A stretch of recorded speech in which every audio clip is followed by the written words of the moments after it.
So you're planning to do a Camino. Come for a walk with us and we'll discuss some things that might help you on your way.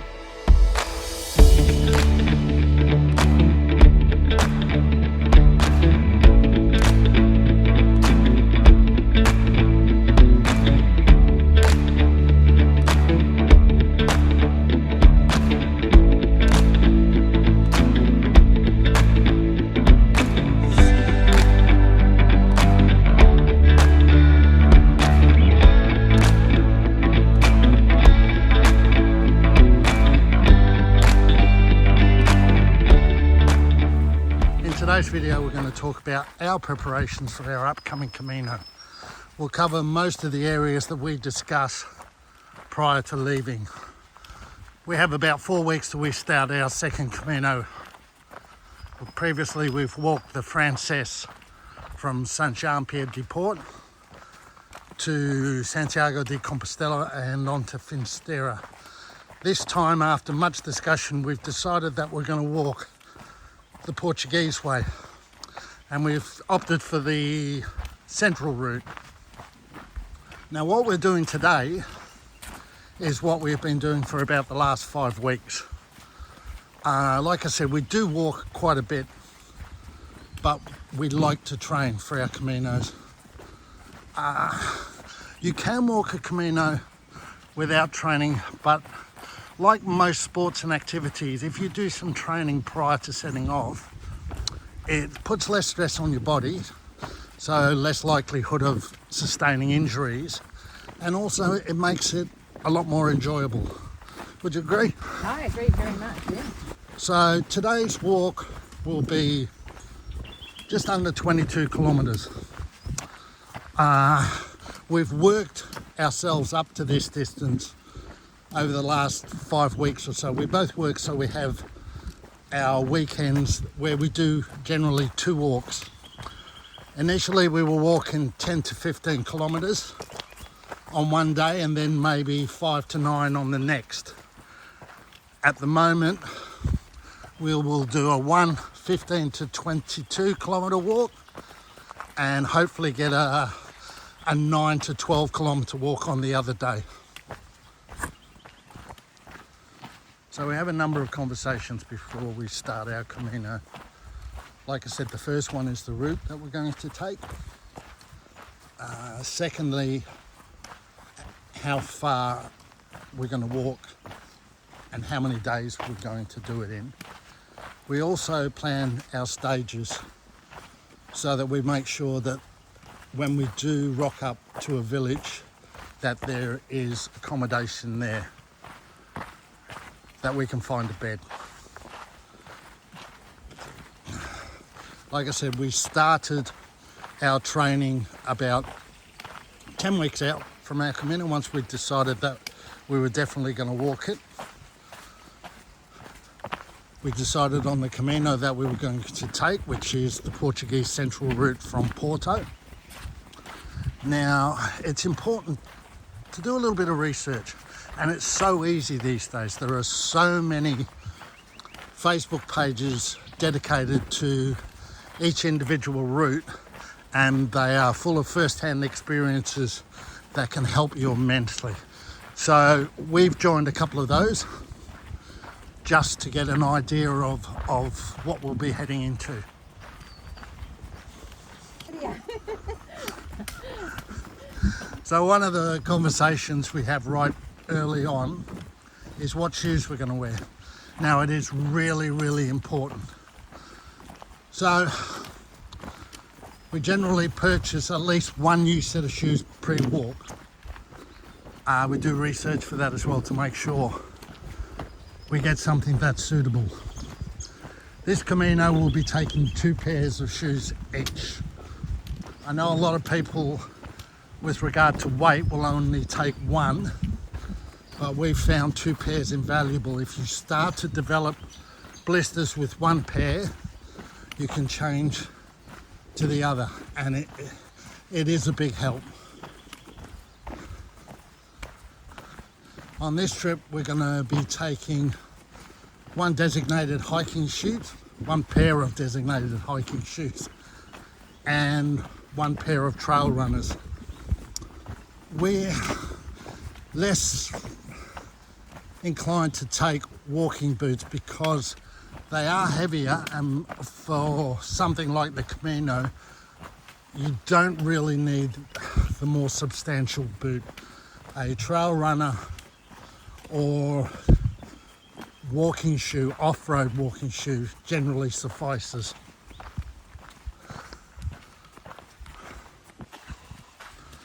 So once we've decided on which shoes we're wearing, then the discussion goes towards socks. We've tried various types of socks. We've tried pure wool socks, toe socks, bamboo socks.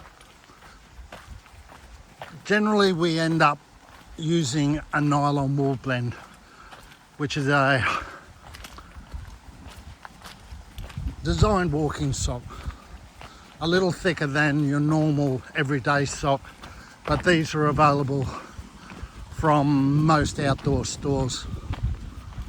And yet again, socks are important because, as you've seen, your feet can get wet. You're doing a lot of kilometres a day, so you need to have the right socks also.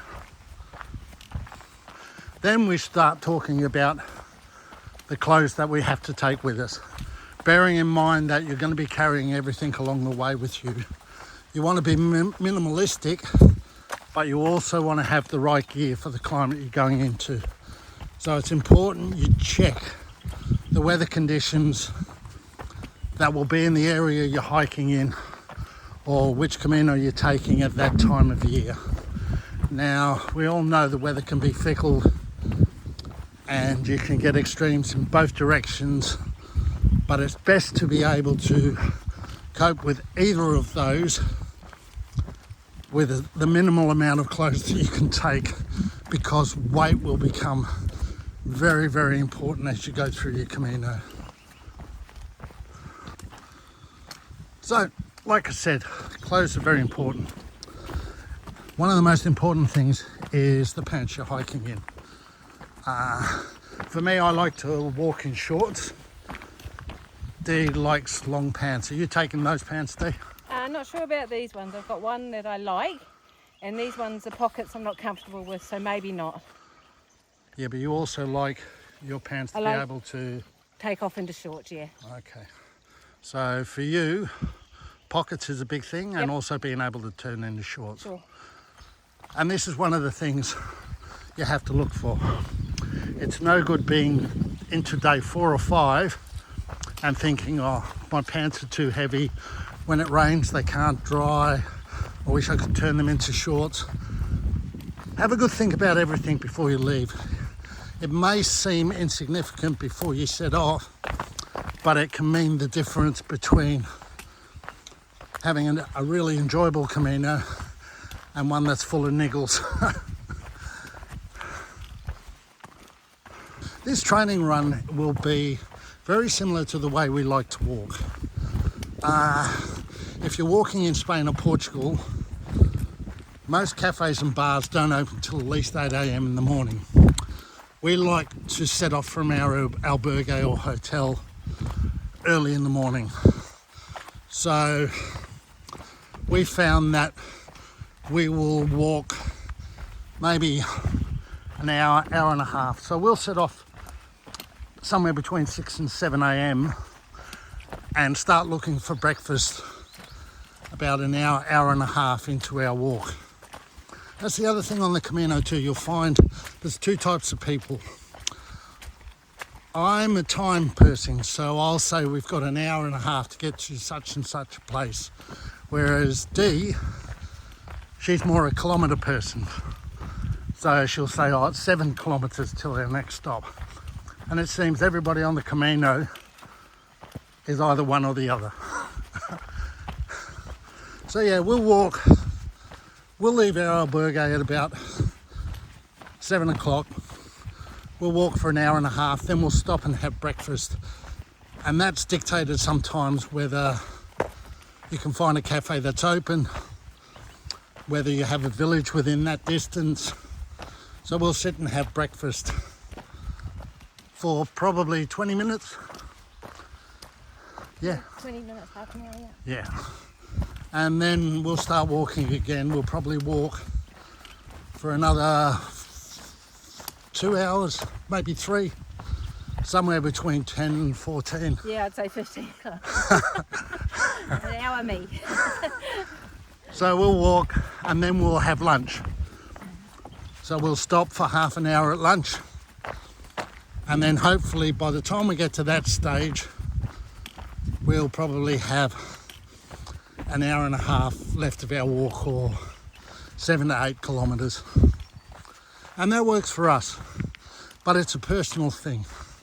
But like I said, sometimes it's dictated by the distance between towns and when things are open. The other thing with regard to walking the Camino, you can eat a lot because you'll be burning off the carbs. The basic breakfast for us consisted of tortilla, bread, and cafe americano, which is a black coffee. Lunch normally consisted of a bocadillo, which is the crusty bread roll, with generally ham or ham and cheese, and a can or a bottle of soft drink, just for a little bit of sugar hit. In the evening, most of the albergues will serve a menu del Pellegrino, which is the evening meal for pilgrims, which generally is a 3-course meal consisting of an entree, a main dish which will either be meat, chicken and potatoes, and a postre, a dessert. Now these meals are quite substantial and very cheap, and that generally comes with a very welcome bottle of red wine. So don't be worried about eating a lot on the Camino, because you can virtually guarantee by the end of it you'll lose weight. I lost about 8 kilos on our French way. What did you lose? Not much. Not I think much. you gave me your 8 kilos. Whichever Camino you're on, there's always great discussion about whether to pre-book accommodation or not. From what I gathered on the various social media pages at the moment, the Caminos have become very, very popular over the last few years. And the vast majority of people say that it's best to book at least one night ahead. Now, if you're going to the municipal albergues, you cannot book them. It's first in, first served. But it's just something to bear in mind. Also, have a plan B. So we will have a various stages set up, but we know that if we can't get accommodation somewhere, we generally have another alternative. Apart from the municipal albergues, there's the private albergues. There are also private hotels. So if you really, really get stuck, you can book one of those. We've also known a number of people who've rocked up at a village, been unable to get accommodation, so they've caught a taxi to an adjoining village, found accommodation there, and then caught a taxi back to the location they left from and restart their Camino from there, which is also an option. But you've just got to be a little bit flexible, especially with the number of people on the Camino these days.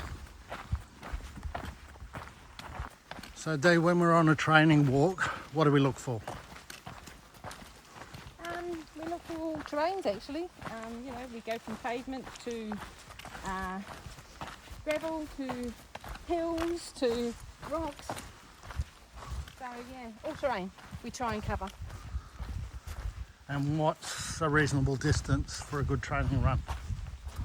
Anywhere between probably 15 and 25 k's is good for us.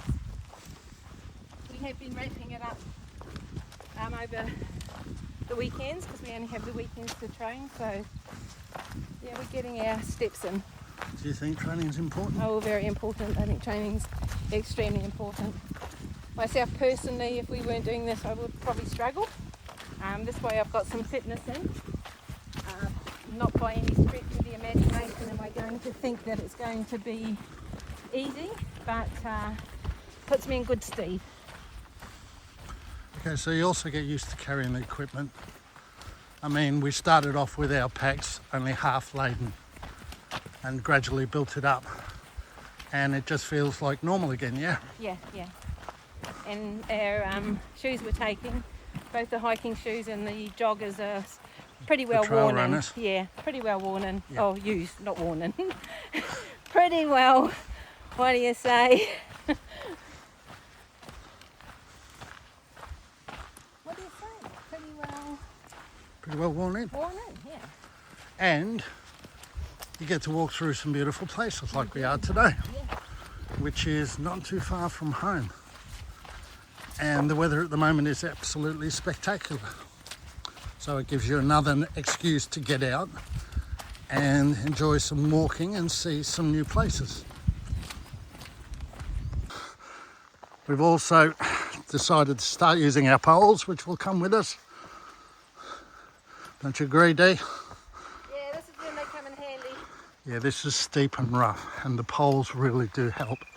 One thing about the poles too, you have to take them in checked-in luggage.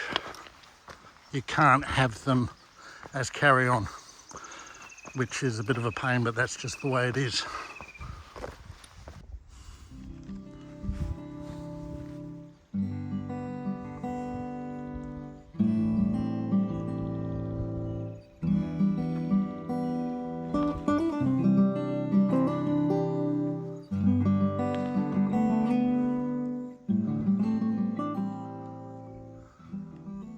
Okay, let's carry on.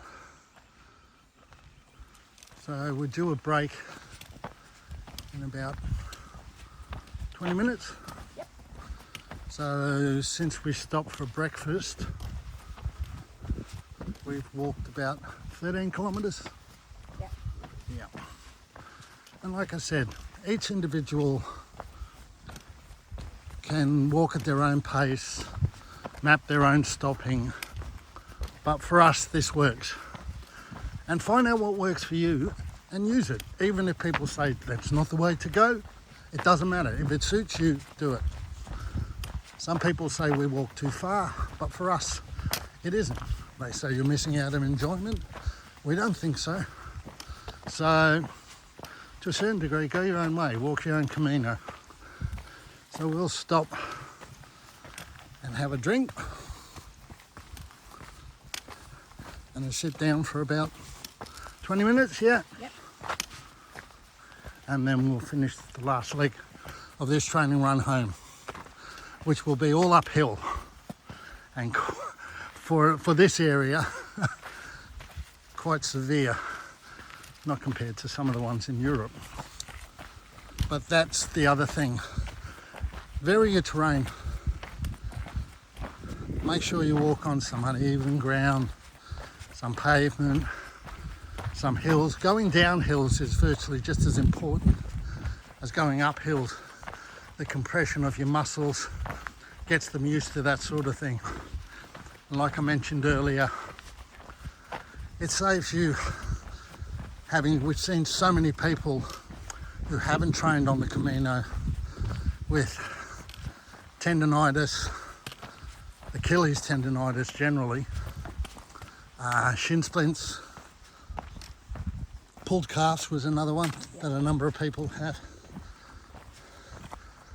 One of the other things too, we did a walk in New Zealand recently where there was 2 young girls who practice yoga at the end of each day, went through a stretching regime, which we thought was good but didn't think it would suit us. The older we get, The more we wish we'd done it. the more we start thinking we need to do a little bit more stretching at the end of each day. So that's something we'll be taking on board as well. So you'll get a lot of different ideas when you walk in your Camino, and some of them are good, Some of them will fit you, some won't. Take them on board as you see fit. We're always open to suggestions, aren't we? Yeah, oh, absolutely. The day we think we know everything is the day we'll learn nothing.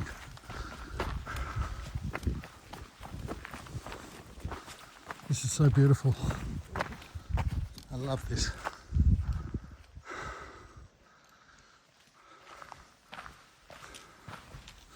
I can hear James Taylor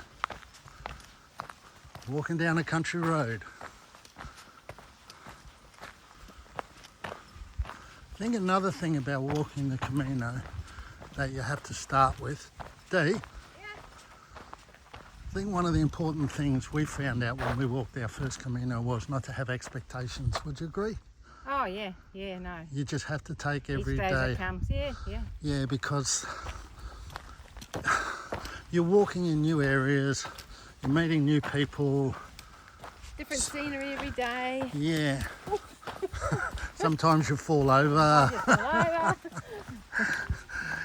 Yeah, some people watch some of the movies or videos that they have on the various Caminos and go into them with expectations that either Lead to aren't. disappointment. Yeah, sometimes they're not met.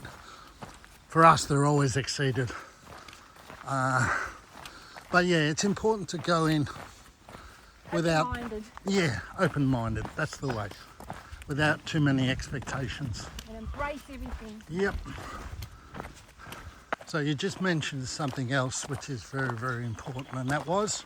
Carry water. Yeah, Make water sure is, you've got water all the time. yeah.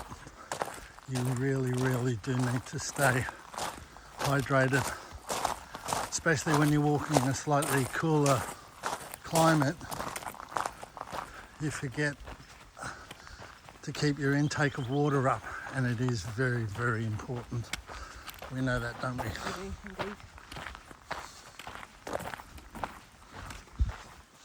The other thing too is if you feel inclined, carry snacks with you. I know a lot of people start to wane when they get a few hours into the walk. A quick stop, maybe Music bar. a little bit of chocolate, some nuts, just gives you that extra get up and go to keep walking. You will get tired. Even if you train, by the end of the day, you'll be pretty fatigued, don't you think? Oh yeah. And we know that's coming. So that's one of the expectations we do have. But you will get so much enjoyment out of the walking each day. The tiredness seems like a small price to pay. If only a good night's sleep, and you're raring You're to up go the and next ready morning. to go Yeah. again, yeah. So we're just coming up to a park area now. We've done this walk a number of times before because it encapsulates all the things we want in a training walk. So we know there's a table over there, there's a toilet block, and also a few taps where we can just top up our water supply.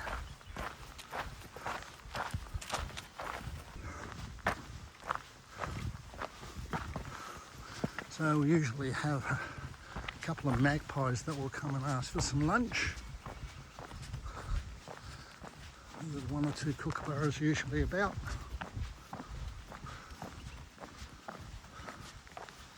Table for two. Table for two, please. I'm going to change my shoes here as well. Oh, that's right. Yeah, there was when we originally did the Frances, we trained a lot, and one of the big things that people always said was, just come to this one over here, Dee. One of the things people said was about the blisters.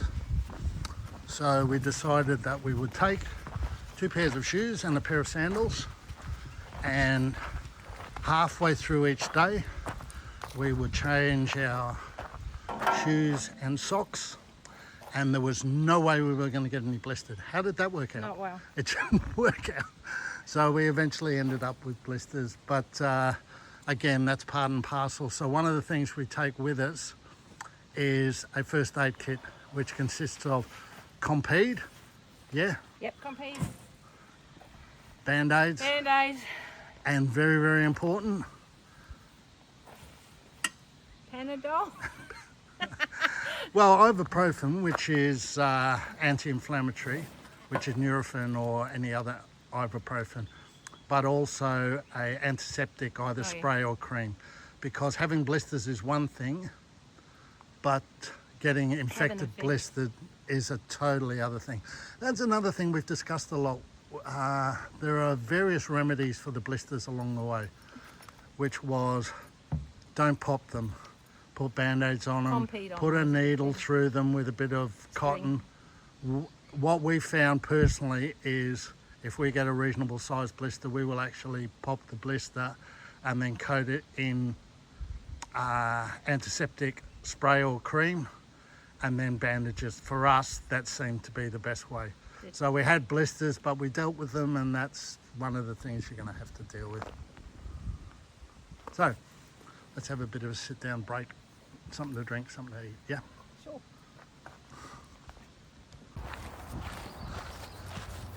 Okay, so what a difference a week makes. We're on the same track as we were last weekend, but the conditions now are very, very different. It's been very wet and very windy. This will be an accompaniment, or I might insert it in places in the previous video. So it gives us a good opportunity to talk about wet weather gear. Do you want to hold up for a sec? Just pull out of the mud there. Okay, so like I said, conditions can change really, really quickly. So it's important to be prepared for a little bit of inclement weather. Now you've got, what have you got there? You've got waterproof pants, yep, and a waterproof jacket. Yep. And if you just turn around, the packs that we've got are really good because they have an inbuilt waterproof cover. That comes in really, really handy. Another thing too, on slippery tracks like this, our poles, which I've mentioned before, are really, really helpful.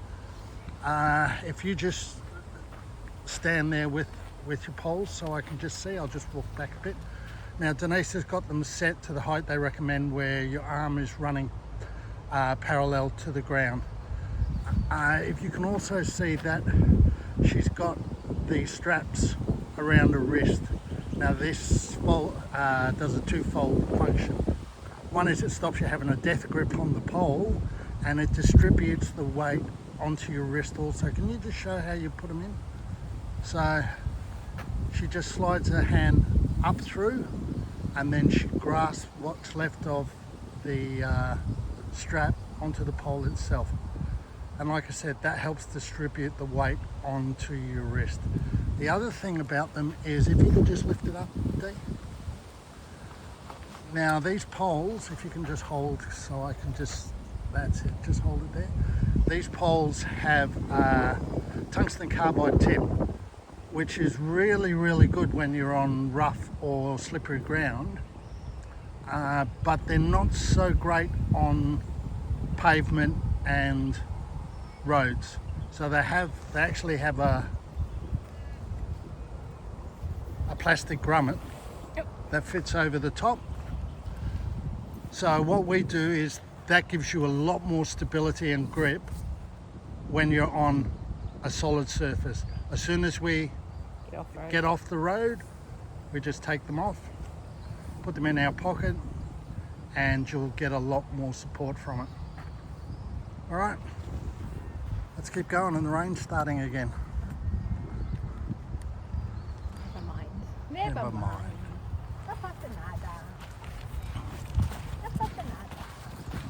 The other thing too is shoes. I've mentioned earlier that we take two sets of shoes.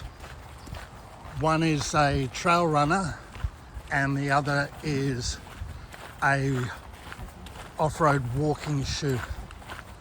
The off-road walking shoes that we both have are waterproof, which is great for slight rain, but we know, because we've walked this track before, and there will be some areas here where we'll be walking in ankle deep water.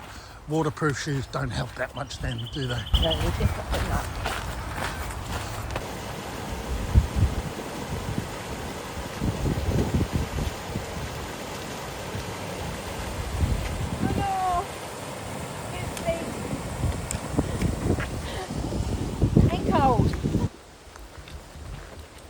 That's something we haven't talked about, Dee.